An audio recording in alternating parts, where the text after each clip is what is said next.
Nanti kita lihat. Pak, Ya. keuntungan dari PPN 12% ditetapkan tahun depan, tapi Pak, sedangkan ekonomi belum merah Pak. Ya, terima kasih. Ya, pertama PPN tahun depan yang menentukan adalah undang-undang. Dan undang-undang itu adalah hampir seluruh fraksi kecuali PKN. Jadi yang menentukan bukan pemerintah. Tetapi pemerintah kemarin sudah mengeluarkan paket insentif untuk memperkuat daya dorong daripada kelas menengah. Dan kemarin banyak insentif diberikan, termasuk misalnya listrik 50% untuk 2.200 VA atau watt ke bawah. Nah itu penerima manfaatnya itu mendekati 81,4 juta atau 97% dari pelanggan listrik. Nah itu sangat bisa menunjang daya konsumsi ke depan. Kemudian kemarin sudah diumumkan bahan pokok penting itu kan PPN-nya 0.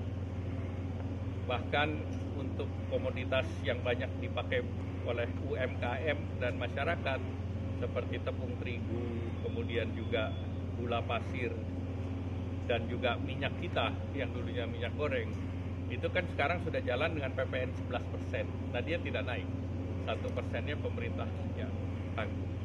Kemudian sektor transportasi, kesehatan, pendidikan kan tidak dikenakan PPN. Tetapi sekarang dikenakan untuk mereka yang sekolah internasional. Sekolah internasional kan rata-rata di atas 70 juta per tahun.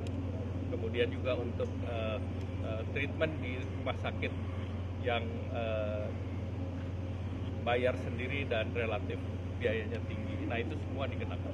Ya, terima kasih. Juga buat kendaraan listrik Pak. Ini pertimbangannya seperti apa Pak? Ya pertama kan setuju net zero nggak? Setuju nggak? Ya udah. Jadi itu demi net zero, otomotif itu kan sekarang mengurangi daripada penggunaan BBM yang bukan Euro 4. Sulfur itu dunia sudah menghindari. Nah salah satu adalah dengan elektrifikasi dari kendaraan listrik. Ada dua jenis kendaraan listrik, satu baterai EV, yang kedua hybrid. Jadi dua-duanya kita kasih. Kalau kita lihat secara keseluruhan, di EV dan EV itu penggunaannya year to date itu sekitar 80 ribuan. Dibandingkan yang combustion engine 850 ribuan. Jadi hanya sekitar 10%. Nah ini yang harus kita dorong lebih tinggi lagi. Dan kedua, Indonesia dalam waktu dekat bisa memproduksi baterai. Nah di salah satu kawasan di Morowali ada investasi untuk baterai dan itu sudah sampai packagingnya.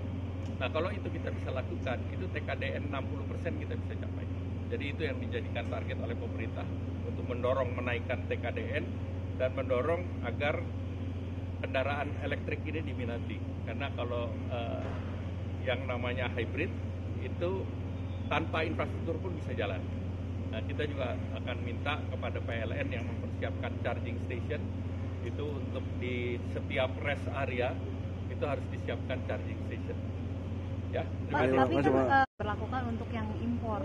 Jadi ada formulanya.